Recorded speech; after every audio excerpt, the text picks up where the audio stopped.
गुरु रू प्यारी साध संगत जी, वाहिगुरु जी का खालसा वाहिगुरु जी की फतेह। भाई साहब भाई वीर सिंह जी की कमोलक लिखत है श्री गुरु अमरदास जी महाराज के जीवन प्रसंग। आओ उसका अगला हिस्सा सरवण करने की कोशिश करिए जी। 25वां है श्री रामदास जी ते रामा जी। श्री गुरु अमरदास जी दियां दो काकियां सन। एक पवित्र देवी का नाम सी बीबी भानी ते दूसरी का नाम सी बीबी दानी। बीबी भानी दे घर वाले का नाम सी जेठा, जो नाम के रामदास करके प्रसिद्ध हो गया सी। दूजी बीबी दे पति का नाम सी रामा। बावली की सेवा विच दोए घाल करते सन। कई दानियां नूं शंका उठ खलोती सी कि पता नहीं सतगुरु जी किस दी घाल ते वधीक प्रसन्न हन। वो समझते सन कि सेवा करन विच जो घाल या मुशक्कत का हिस्सा है, सतगुरु उस ते प्रसन्न हुंदा है। पर सतगुरु की प्रसन्नता मुशक्कत देण के लैण विच नहीं सी हुंदी। वो जिवें मन नूं सिमरन दे के एक उच्चे आहर ला देंदे सन कि जिस दे असर नाल चित बिरती विच मधाणी दे रेड़के वांगू बिलोना पै के मन शरीर तो आप नूं वख प्रतीत करन लग जांदा है। तिवें सतगुर कदे शरीर नूं कार दे देंदे सन कि इस दे कारण विच मन उत्साह विच जावे ते सच्चे खिड़े दी नींह बजे। एक दिन कौतकी सतगुरु जी सिखां दे भाव समझ के क्रिया तो ही सत्य उपदेश निरूपण कर देण लई बन रही बावली दे पास आ गए। रामे नूं आग्या कीती कि इमारत बनदी देखण लई इस ठिकाणे थड़ी बनाओ, जिथे जाके असी बैठ जाया करिए ते थड़ी इस नमूने दी बनाओ।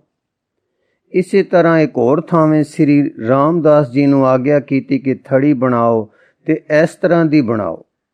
अगले दिन दोए थड़ियां बन गईयां। जद संझा वेले गुरु जी वेखण आए तां दोए देख के नापसंद कीतियां ते हुक्म दिता कि ढा दिओ ते इस प्रकार नवें सिरे बनाओ।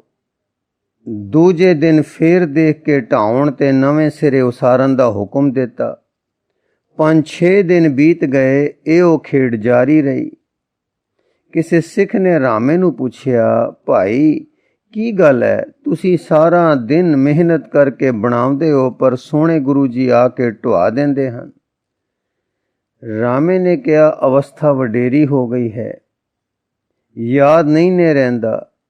जिवें कह जांदे हन मैं उसारदा हां, पर अगले दिन होर कुछ दस के ढवा देंदे हन। उन्हां दे वस दी गल नहीं रही। जद श्री रामदास जी नूं पुछया गया तां उन्हां ने कहा, मैं अलपग हां, कुछ ना कुछ गल समझण विच उक जांदा हां। वो मेहर करदे हन, खफा नहीं होंदे, नवें सिरे जुगतां समझाउंदे हन। मैं फेर बनाउंदा हां। बनावना उसारना मेरे लिए मुशक्कत नहीं। जद हुक्म होंदा है बना, मैनू चाव चढ़ जाता है। जद हुक्म होंदा है ढा, तां मैनू अपनी मत ते शौक उपजदा है। पर गुरु जी ढैंदी वेख के खुश होंदे हन। उन्हां दी खुशी नाल मैं फिर खुश हो खिड़ जांदा हां। मेरी खुशी कोई नहीं, उन्हां दी खुशी है। जे उसरवांदे खुश होंदे हन तां मैं उसार के खुशी होंदा हां। जे ढवा के ताड़ी मारदे ते हसदे हन तद उन्हां दी खुशी मैनू खुशी विच पा देंदी है। गुरु जी ने इस वार्ता विच सुमत दिती कि आपा भाव दी होवे निवृत्ति ते प्रेम होवे ऐसा कि जो प्रीतम दी प्रसन्नता विच प्रसन्न रहे। 26वां है सधारण। बकाले दा रहण वाला एक लोहार सी जिसदा नाम सी सधारण। एक गोइंदवाल बावली दी कार सेवा लई आ रहा।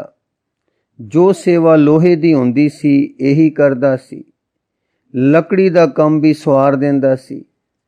एक गुरु बाणी दा रसिया ते नाम दा प्रेमी सी। इस करके आपा भाव जो मन करके हुंदा है इसने जित लिया होया सी। हुण तन नाल सेवा करके भी इसने आपा भाव जित दिखाया, अटुट काल कीती। गुरु जी दा फरमान इस प्रति जो होया, महिमा प्रकाश वार्तक विच एवं लिखा है, तै मेरी छंडी सेवा किया है, अब तेरा नाम संत सधारण हुआ, तू जाए कर घर बैठ कर गोबिंद का भजन कर, सतनाम का मंत्र जपर जपाओ। ਇਹ ਸਤਪੁਰਖ ਬੜਾ ਕਰਨੀ ਵਾਲਾ ਹੋਇਆ, 22 ਮੰਜੀਆਂ ਵਿੱਚੋਂ ਇਹ ਵੀ ਮੰਜੀ ਵਾਲਾ ਗਿਣਿਆ ਜਾਂਦਾ ਹੈ। ਇਹ ਬਕਾਲੇ ਦਾ ਸੀ। ਇਸ ਦੀ ਔਲਾਦ ਮਹਿਤਪੁਰ ਜ਼ਿਲ੍ਹਾ ਜਲੰਧਰ ਵਿੱਚ ਸੁਣੀਂਦੀ ਹੈ। ਸੂਚਨਾ: ਸਾਧਾਰਣ ਗੁਰੂ ਘਰ ਵਿੱਚ 3 ਹੋਏ ਹਨ। ਇੱਕ ਸ੍ਰੀ ਗੁਰੂ ਨਾਨਕ ਦੇਵ ਜੀ ਦਾ ਅਤ ਪ੍ਰੇਮੀ ਪੂਰਨ ਬ੍ਰਹਮ ਗਿਆਨੀ ਸਿੱਖ ਸੀ। ਦੂਜਾ ਇਹ ਜੋ ਸਤਿਗੁਰ ਅਮਰਦਾਸ ਜੀ ਦਾ ਸਿੱਖ ਸੀ, ਜਿਸ ਦਾ ਪ੍ਰਸੰਗ ਬਾਵਲੀ ਵਾਲਾ ਉੱਪਰ ਆਇਆ ਹੈ। ਤੀਜਾ ਸ੍ਰੀ ਗੁਰੂ ਅਰਜਨ ਦੇਵ ਜੀ ਦਾ ਸਿੱਖ, ਜੋ ਕਰਤਾਰਪੁਰ ਉਸਾਰਨ ਵਿੱਚ ਸਹਾਈ ਰਿਹਾ। ਇਹ ਤਰਖਾਣੇ ਕੰਮ ਦਾ ਚੰਗਾ ਮਿਸਤਰੀ ਸੀ। 27ਵਾਂ ਹੈ ਖੇਚਲਾਂ। ਲਿਖੇ ਹੋਏ ਸਾਰੇ ਇਤਿਹਾਸਾਂ ਤੋਂ ਪਤਾ ਚੱਲਦਾ ਹੈ ਕਿ ਸ੍ਰੀ ਗੁਰੂ ਅਮਰਦਾਸ ਜੀ ਜੈਸੇ ਖਿਮਾਵੰਤ, ਪਿਆਰ ਪੁੰਜ, ਦਿਆਲੂ ਜਗਤ ਤਾਰਨਹਾਰ ਗੁਰੂ ਜੀ ਦਾਤ ਨੇਕੀ ਕੁਲ ਦਾ ਜੀਵਨ ਵੀ ਖੇਚਲਾਂ ਤੋਂ ਬਿਨਾਂ ਨਹੀਂ ਲੰਘਿਆ। ਇਸ ਦੁਨੀਆ ਦੇ ਬੰਦੇ ਕੁਛ ਇੱਥੋਂ ਦੇ ਥੋੜ੍ਹੇ ਦਿਨਾਂ ਦੇ ਜੀਵਨ ਲਈ ਵੀ ਮਨੁੱਖੀ ਆਚਰਣ ਤੋਂ ਨੀਵੇਂ ਹੋ ਕੰਮ ਕਰਦੇ ਹਨ ਕਿ ਜਿਨ੍ਹਾਂ ਦਾ ਲਾਭ ਤਾਂ ਜੀਵਨ ਮਾਤਰ ਲਈ ਵੀ ਘੱਟ ਹੀ ਨਿਭਦਾ ਹੈ, ਹਾਨੀ ਰੂਹ ਦੀ ਸਾਥਣ ਬਣ ਜਾਂਦੀ ਹੈ। ਭਾਈ ਪਾਰੋ ਜੀ ਦੀ ਬਿਨੈ ਤੇ ਉਦਮ ਤੇ ਗੋਇੰਦਵਾਲ ਵਿੱਚ ਸਾਰੀ ਸੰਗਤ ਨੂੰ ਸੱਦਾ ਦੇ ਕੇ ਇੱਕ ਭਾਰੀ ਜੋੜ ਮੇਲ ਕੀਤਾ ਗਿਆ ਸੀ। ਇਸ ਦਾ ਪ੍ਰਯੋਜਨ ਗੁਰਸਿੱਖੀ ਵਿੱਚ ਮੈਤਰੀ ਪ੍ਰੇਮ ਤੇ ਨਾਮ ਸੁਹੇਲੇ ਦੇ ਪ੍ਰਚਾਰ ਦਾ ਲਮੇਰਾ ਕਰਨਾ ਸੀ ਕਿ ਸਿੱਖੀ ਦਾ ਆਦਰਸ਼ਕ ਜੀਵਨ, ਜੋ ਸਾਈਂ ਨਾਲ ਸਦਾ ਪੈਵੰਦ ਹੋਏ ਰਹਿਣ ਤੇ ਸ੍ਰਿਸ਼ਟੀ ਨੂੰ ਸਦਾ ਸੁੱਖ ਦੇਣ ਲਈ ਅੰਗਿਆ ਗਿਆ ਹੈ, ਵਧੀਕ ਫੈਲੇ ਤੇ ਜਗਤ ਵਿੱਚ ਖੁਦਗਰਜ਼ੀ ਤੇ ਇਸ ਦਾ ਕਾਰਨ ਹਉਮੈ ਘਟੇ, ਜਿਸ ਕਰਕੇ ਮਨੁੱਖ ਪਰਸਪਰ ਸੁਖੀ ਜੀਵਨ ਬਸਰ ਕਰਨ। ਪਰ ਇਸ ਨਵੇਂ ਆਦਰਸ਼ਕ ਜੀਵਨ ਵਿੱਚ ਬਨਾਵਟਾਂ ਦਾ ਤਿਆਗ ਸੀ, ਦਿਖਾਵੇ ਦੇ ਜੀਵਨ ਵੱਲ ਕੰਡ ਸੀ। ਇਹ ਗੱਲਾਂ ਨਾ ਸੁਖਾਈਆਂ ਪੁਰਾਣੀਆਂ ਲੀਹਾਂ ਮਾਤਰ ਤੇ ਟੁਰ ਰਹੇ ਧਰਮ ਦੇ ਪੂਜੇ ਬਣ ਬੈਠੇ ਆਗੂਆਂ, ਪੰਡਤਾਂ, ਬ੍ਰਾਹਮਣਾਂ, ਜੋਗੀਆਂ ਤੇ ਸਾਧੂਆਂ ਆਦਿਕਾਂ ਨੂੰ ਪਰਸਪਰ ਖਾਣੇ ਦੀ ਖੁੱਲ੍ਹ, ਸੰਗਤ ਪੰਗਤ ਵਿੱਚ ਜ਼ਾਤ ਭੇਦ ਦਾ ਤਿਆਗ, ਵਰਣ ਆਸ਼ਰਮੀ ਖੱਤਰੀਆਂ ਤੱਕ ਨੂੰ ਵੀ ਨਾ ਸੁਖਾਇਆ। ਲੱਗੇ ਪਰਸਪਰ ਸਲਾਹਾਂ ਮਸ਼ਵਰੇ ਤੇ ਘੋਰ ਮਸਵਰੇ ਹੋਂ। ਕਈ ਵੇਰ ਸਲਾਹ ਹੋਈ ਕਿ ਗੁਰੂ ਜੀ ਤੇ ਕੋਈ ਰੋਪ ਪਾਇਆ ਜਾਵੇ, ਕਦੇ ਭਾਈਚਾਰੇ ਦਾ, ਕਦੇ ਵਡਕਿਆਂ ਦਾ, ਅੰਤ ਲਾਹੌਰ ਦੇ ਵੱਡੇ ਹਾਕਮ ਦਾ। ਪਰ ਗੱਲ ਰਹਿ ਜਾਂਦੀ ਰਹੀ, ਸਿਰੇ ਨਾ ਚੜੀ। ਪਹਿਲੇ ਯਤਨ ਜੋ ਗੁਰੂ ਅੰਗਦ ਦੇਵ ਜੀ ਦੇ ਸਪੁੱਤਰਾਂ ਨੂੰ ਚੁਕਾ ਦੇ ਸਨ, ਨਾਕਾਮਯਾਬ ਰਹਿ ਚੁੱਕੇ ਸਨ। ਜਦ ਬਾਵਲੀ ਆਰੰਭੀ ਗਈ ਤੇ ਕੰਮ ਟੁਰ ਪਿਆ ਤੇ ਸੰਗਤਾਂ ਉਮੜ ਕੇ ਆਈਆਂ ਤੇ ਗੁਰੂ ਐਸ਼ਵਰਜ ਤੇ ਨਵੇਂ ਤੁਰੇ ਪੰਥ ਦਾ ਬੋਲਬਾਲਾ ਵਡੇਰਾ ਨਜ਼ਰ ਪਿਆ ਤਾਂ ਹੋਰ ਖੁਣਸ ਭੜਕ ਉੱਠੀ। ਈਰਖਾ ਦਾ ਸੁਆਤਮ ਹੈ ਕਿ ਜਿਉਂ-ਜਿਉਂ ਉਸ ਦਾ ਪ੍ਰਤਾਪ ਵਧੇ ਕਿ ਜਿਸ ਨਾਲ ਈਰਖਾ ਹੈ, ਇਹ ਤਿਉਂ-ਤਿਉਂ ਵੱਧਦੀ ਤੇ ਅੱਗ ਵਾਂਗੂ ਭੜਕਦੀ ਹੈ। ਇਹੋ ਵਸਤੂ ਹੈ ਜੋ ਦੁਨੀਆ ਨੂੰ ਨਰਕ ਬਣਾਉਂਦੀ ਹੈ, ਜੋ ਮਾਨੁਖ ਨੂੰ ਮਾਨੁਖ ਨਾਲ, ਕੌਮ ਨੂੰ ਕੌਮ ਨਾਲ ਤੇ ਦੇਸ਼ ਨੂੰ ਦੇਸ਼ ਨਾਲ ਲੜਾ ਦਿੰਦੀ ਹੈ। ਪਰ ਇੱਥੇ ਇੱਕ ਪਾਸੇ ਤਾਂ ਈਰਖਾ ਹੈ ਜੋ ਈਰਖਾਲੂਆਂ ਨੂੰ ਈਰਖਾ ਕੀਤੇ ਗਏ ਨਾਲ ਵੱਧਦੀ ਪਈ ਹੈ। ਦੂਜੇ ਪਾਸੇ ਖਿਮਾ ਦਾ ਸਰੂਪ ਹਨ ਜੋ ਈਰਖਾ ਬਦਲੇ ਪਿਆਰ ਕਰਦੇ ਹਨ, ਦਾਤਾਂ ਦਿੰਦੇ ਹਨ ਤੇ ਦਿੰਦੇ ਹੀ ਦਿੰਦੇ ਹਨ। ਉਹਨਾਂ ਦਾ ਲੰਗਰ ਹਰ ਇੱਕ ਲਈ ਖੁੱਲ੍ਹਾ ਹੈ, ਕਿਸੇ ਜ਼ਾਤ ਮਜ਼ਹਬ ਦਾ ਆਵੇ, ਸੱਜਣ ਮਿੱਤਰ ਵੈਰੀ ਆਵੇ, ਹਰ ਇੱਕ ਨੂੰ ਭੋਜਨ ਮਿਲਦਾ ਹੈ। ਰਾਤ ਨੂੰ ਲੰਗਰ ਤੇ ਖਰਚ ਹੋ ਕੇ ਜੋ ਬਚ ਰਵੇ, ਪੱਕਾ ਕਿ ਰਸਨਾ ਹੀ ਹੋਣ, ਉਹ ਸਭ ਗਿਰਾਂ ਦੇ ਗਰੀਬਾਂ ਨੂੰ ਤੇ ਮੁਸਾਫਰਾਂ ਨੂੰ ਵੰਡ ਦਿੱਤਾ ਜਾਂਦਾ ਹੈ। ਆਈ ਚਲਾਈ ਆਕਾਸ਼ੀ ਵਿਰਤ ਹੈ। ਵਰਤਾਓ ਸਭ ਨਾਲ ਪ੍ਰੇਮ ਦਾ ਹੈ। ਜਿਨ੍ਹਾਂ ਵੱਲੋਂ ਖੇਚਲ ਪੁੱਜੇ ਉਹਨਾਂ ਨਾਲ ਵੀ ਤੰਗਦਿਲੀ ਨਹੀਂ ਹੈ। ਹਰੀਪੁਰ ਤੋਂ ਲੱਕੜੀ ਮੰਗਾਈ, ਗੋਇੰਦਵਾਲ ਵਿੱਚ ਘਰ ਉਸਾਰਨ ਵਾਲੇ ਆਪਣੇ ਬੇਗਾਨੇ ਸਭ ਨੂੰ ਮੁਫਤ ਵੰਡ ਦਿੱਤੀ। ਪਰ ਫਿਰ ਵੀ ਹਸੂਦ ਸਾੜ ਵਾਲੇ ਸੀਨਿਆਂ ਵਿੱਚ ਠੰਡ ਨਾ ਵਰਤੀ। ਇਸ ਦਾ ਕਾਰਨ ਇਹ ਹੈ ਕਿ ਹਸਦ ਕਰਨ ਵਾਲੇ ਦੇ ਹਸਦ ਦਾ ਕਾਰਨ ਉਸ ਦੇ ਆਪਣੇ ਸੀਨੇ ਵਿੱਚ ਬੈਠਾ ਹੁੰਦਾ ਹੈ, ਜੋ ਉਸ ਦਾ ਆਪਣਾ ਸੁਭਾਅ ਹੁੰਦਾ ਹੈ। ਸੋਣ ਈਰਖਾਲੂ ਦਿਮਾਗਾਂ ਨੇ ਇੱਕ ਕਾਢ ਕੱਢੀ ਕਿ ਗੋਂਦਾ ਮਰਵਾਹਾ, ਜੋ ਗੁਰੂ ਜੀ ਦਾ ਪਰਮ ਸ਼ਰਧਾਲੂ ਸੀ, ਮਰ ਚੁੱਕਾ ਹੈ। ਉਸ ਦਾ ਪੁੱਤਰ ਉਸ ਦੀ ਥਾਵੇਂ ਹੈ। ਉਹ ਗੁਰੂ ਕੇ ਪ੍ਰਤਾਪ ਨਾਲ ਕੁਝ ਖੁਣਸਦਾ ਹੈ, ਉਸ ਨੂੰ ਅੱਗੇ ਲਾਈਏ ਤੇ ਉਸ ਦੀ ਖੁਦਗਰਜ਼ੀ ਦੀ ਅਗਨੀ ਨੂੰ ਭੜਕਾ ਕੇ ਉਸ ਨੂੰ ਸਤਿਗੁਰ ਦੇ ਗਲੇ ਪਾ ਦੇਈਏ। ਇਸ ਵਿਚਾਰ ਤੇ ਇਹ ਵਿਉਂਤ ਅੰਤ ਨੂੰ ਬੱਝੀ ਕਿ ਇਹ ਲਾਹੌਰ ਜਾ ਕੇ ਸ਼ਿਕਾਇਤ ਕਰੇ, ਅਰਜ਼ੀ ਪਾਵੇ ਕਿ ਮੇਰੇ ਪਿਓ ਨੇ ਆਪਣੇ ਪਿੰਡ ਵਿੱਚ ਇੱਕ ਸਾਧੂ ਵਸਾਇਆ ਸੀ, ਉਹ ਸਾਡੀਆਂ ਭੌਆਂ ਦਬਾਈ ਜਾਂਦਾ ਹੈ ਤੇ ਹੁਣ ਸਾਡੀ ਬਾਕੀ ਭੌਂ ਉੱਤੇ ਕਬਜ਼ਾ ਕਰਕੇ ਮੱਲੋ ਮੱਲੀ ਬਾਉਲੀ ਬਣਾ ਰਿਹਾ ਹੈ, ਉਸ ਨੂੰ ਬੇਦਖਲ ਕੀਤਾ ਜਾਵੇ। ਸੁਆਨੇ ਉਮਰੀ ਗੁਰੂ ਅਮਰਦਾਸ ਵਿੱਚ ਲਿਖਿਆ ਹੈ ਕਿ ਤਦੋਂ ਜਾਫਰ ਬੇਗ ਲਾਹੌਰ ਦਾ ਹਾਕਮ ਸੀ। ਉਸਨੇ ਮੁਕੱਦਮਾ ਸੁਣਿਆ, ਫਿਰ ਗੁਰੂ ਜੀ ਨੂੰ ਹੁਕਮ ਘੱਲਿਆ ਕਿ ਮੁਕੱਦਮੇ ਦੀ ਪੈਰਵੀ ਮੇਰੀ ਕਚਹਿਰੀ ਵਿੱਚ ਕੀਤੀ ਜਾਵੇ। ਗੁਰੂ ਜੀ ਨੇ ਭਾਈ ਜੇਠੇ ਸ੍ਰੀ ਰਾਮਦਾਸ ਜੀ ਨੂੰ ਘੱਲਿਆ। ਹਾਕਮ ਨੇ ਜੇਠਾ ਜੀ ਦਾ ਬਿਆਨ ਸੁਣ ਕੇ ਕਿਹਾ ਕਿ ਜੇਠਾ ਜੀ, ਆਪ ਦਾ ਕਹਿਣਾ ਸੱਤੇ ਜਾਪਦਾ ਹੈ, ਦਾਵਾ ਝੂਠਾ ਮਾਲੂਮ ਪੈਂਦਾ ਹੈ, ਪਰ ਮੈਂ ਫੈਸਲਾ ਅਜੇ ਨਹੀਂ ਕਰਦਾ। ਮੈਂ ਦੋਹਰੇ ਆਵਾਂਗਾ ਤਾਂ ਉੱਥੇ ਮੌਕੇ ਦੀ ਉਗਾਈ ਤੇ ਹੋਰ ਸਬੂਤ ਲੈ ਕੇ ਫੈਸਲਾ ਕਰਾਂਗਾ। ਸੋ ਜਦੋਂ ਦੋਹਰੇ ਆਇਆ ਤਾਂ ਗੋਇੰਦਵਾਲ ਦੇ ਤੇ ਆਲੇ ਦੁਆਲੇ ਦੇ ਪਿੰਡਾਂ ਦੇ ਲੋਕ ਇਕੱਠੇ ਕੀਤੇ ਗਏ ਤਾਂ ਹਾਕਮ ਨੂੰ ਲੋਕਾਂ ਦੱਸਿਆ ਕਿ ਗੁਰੂ ਜੀ ਬੇਗਰਜ਼ ਰੱਬ ਦੇ ਪਿਆਰੇ ਹਨ। ਹਰ ਜ਼ਾਤ ਹਰ ਮਤ ਲਈ ਲੰਗਰ ਚੱਲਦਾ ਹੈ, ਦਿਨ ਰਾਤ ਕਥਾ ਕੀਰਤਨ ਨਾਮ ਜਾਰੀ ਰਹਿੰਦਾ ਹੈ, ਕਿਸੇ ਨਾਲ ਰਾਗ ਦੁਐਖ ਨਹੀਂ, ਕਿਸੇ ਮਾਲ ਤੇ ਮਿਲਕ ਤੇ ਦਾਵਾ ਨਹੀਂ ਬੰਦੇ। ਇਹਨਾਂ ਦੇ ਸੇਵਕ ਹਰੀਪੁਰ ਦੇ ਰਾਜੇ ਨੇ ਗੇਲੀਆਂ ਤੇ ਸ਼ਤੀਰ ਲੱਕੜੀ ਦੇ ਘੱਲੇ। ਆਪ ਨੇ ਬਿਨਾਂ ਇੱਕ ਪਾਈ ਲਏ ਦੇ ਆਪਣੇ ਬੇਗਾਨਿਆਂ ਨੂੰ ਵੰਡ ਦਿੱਤੇ। ਜਿਸ ਮਕਾਨ ਵਿੱਚ ਆਪ ਵਸਦੇ ਹਨ ਉਹ ਗੋਂਦੇ ਨੇ ਆਪ ਉਸਾਰ ਕੇ ਅਰਪਣ ਕੀਤਾ ਸੀ ਤੇ ਵੱਡੇ ਸਤਿਗੁਰਾਂ ਦੇ 100 ਤਰਲੇ ਕਰਕੇ ਗੁਰੂ ਅਮਰਦਾਸ ਜੀ ਦਾ ਨਿਵਾਸ ਇੱਥੇ ਪ੍ਰਵਾਨ ਕਰਵਾਇਆ ਸੀ। ਆਪ ਜੀ ਦੇ ਭਾਈ ਬੰਦਾ ਨੇ ਜੋ ਘਰ ਕੋਠੇ ਪਾਏ ਹਨ, ਆਪ ਦੇ ਕਹਿਣ ਤੇ ਪਾਏ ਹਨ ਤੇ ਭੌਂ ਦੇ ਮੁੱਲ ਦਿੱਤੇ ਹਨ ਮਾਲਕ ਨੂੰ। ਹੁਣ ਜੇ ਬਾਵਲੀ ਬਣਨ ਲੱਗੀ ਹੈ, ਇਹ ਥਾਂ ਗੌਂਦੇ ਦੇ ਪੁੱਤਰ ਨੂੰ ਗੁਰੂ ਕੇ ਸਿੱਖਾਂ ਨੇ ਮਾਇਆ ਦੇ ਕੇ ਖਰੀਦੀ ਹੈ। ਫਿਰ ਜਿਨ੍ਹਾਂ ਦੇ ਰੂਬਰੂ ਮਾਇਆ ਦਿੱਤੀ ਸੀ ਉਹਨਾਂ ਦੀ ਇਹੀ ਉਗਾਈ ਭੁਗਤੀ। ਆਪ ਜੀ ਨੇ ਕਿਸੇ ਦੇ ਹੱਕ ਤੇ ਕੀ ਕਬਜ਼ਾ ਕਰਨਾ ਸੀ, ਆਪ ਤਾਂ ਆਪਣਾ ਹੱਕ ਲੁਟਾਉਂਦੇ ਰਹਿੰਦੇ ਹਨ। ਮੌਜ ਆਵੇ ਤਾਂ ਹੁਣ ਸਭ ਕੁਝ ਛੱਡ ਕੇ ਟੁਰ ਪੈਣ। ਅੱਗੇ ਇੱਕ ਵੇਰ ਸਾਰਾ ਸਮਾਜ ਛੱਡ ਕੇ ਬਾਸਰ ਕੇ ਜਾ ਰਹੇ ਸਨ। ਗੁਰਿਆਈ ਉੱਤੇ ਜਬਰੀ ਕਬਜ਼ਾ ਕਰਨ ਵਾਲੇ ਖਡੂਰੋਂ ਸਾਹਿਬਜ਼ਾਦੇ ਦਾਤੂ ਜੀ ਆਏ ਸਨ। ਸ੍ਰੀ ਗੁਰੂ ਜੀ ਗੱਦੀ ਆਪੇ ਛੋੜ ਕੇ ਟੁਰ ਗਏ। ਫਿਰ ਗੁਰੂ ਸਿੱਖ ਤੇ ਇਹੋ ਮਰਵਾਹੇ 1000 ਤਰਲਾ ਤੇ ਮਿੰਤਾ ਕਰਕੇ ਗੁਰੂ ਜੀ ਨੂੰ ਇੱਥੇ ਲੈ ਆਏ ਸਨ। ਇਸ ਪ੍ਰਕਾਰ ਮੌਕੇ ਤੇ ਤ੍ਰਿਆਕਲਾਂ ਪਾਸੋਂ ਹਾਲਾਤ ਸੁਣ ਕੇ ਹਾਕਮ ਨੂੰ ਪੂਰੀ ਤਸੱਲੀ ਹੋ ਗਈ ਕਿ ਇਹ ਦਾਵਾ ਝੂਠਾ ਹੈ ਤੇ ਤਾਸਬੀ ਲੋਕਾਂ ਦੇ ਮਜ਼ਹਬੀ ਤਵੱਸਬ ਨਾਲ ਕੀਤੇ ਚੁਕਾ ਦਾ ਸਿੱਟਾ ਹੈ।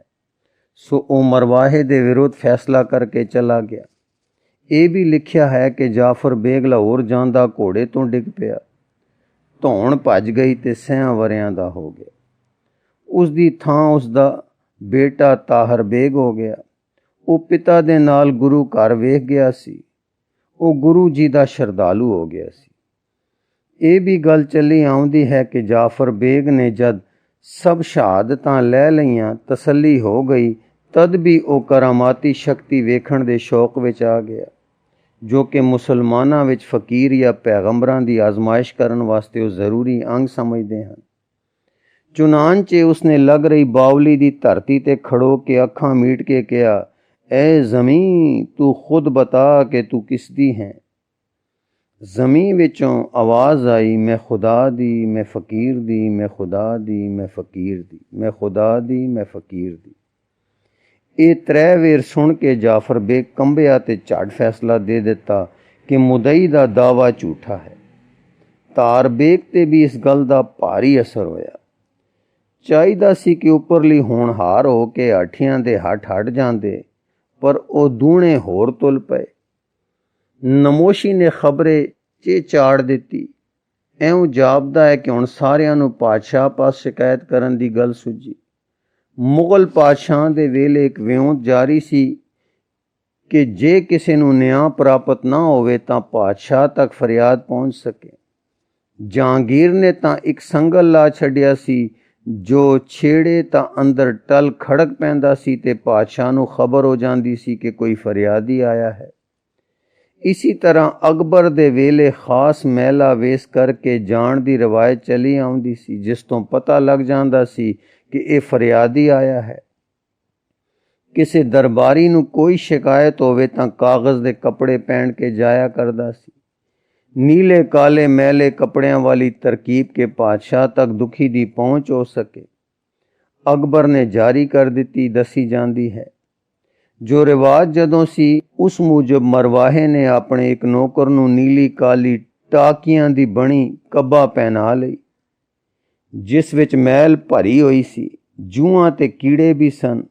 नौकर ने मूँह भी काला कर लिया। ये ते मरवाहा पातशाह वल तुर पे। रस्ते विच नौकर गुरु जी की निंदा करता जाए तो उन्होंने जबरी दियां झूठियां वारदातां बना बना के सुनावदा जावे, पर कोई यकीन ना करे। जद पातशाही दरगाह विच पहुंचे तो चतुर सेवक ने रो रो के अपने मालक का दावा पेश किया तो अकबर ने शांति नाल सुनिया। फिर वो अपने अहल मद वल तकिया। उसने कहा, हजूर एक किस्सा गलत है। मुकदमा जाफर बेग की कचहरी हो चुका है। वो मौके ते जाके तहकीकात करके फैसला दे चुका है। वो गुरु जी दे हक विच है। फिर हजूर पंजाब दियां खुफिया खबरां विच जो गुरु नानक दे चलाए सिख मत दियां आउंदियां हन, वो हजूर नूं पता ही हन। हुण गद्दी पर गुरु अमरदास हन, जो बड़े मुतकी परहेजगार सुलहकुल खुदा परस्त बनी नौ इंसान दे दोस्त ते मददगार हन।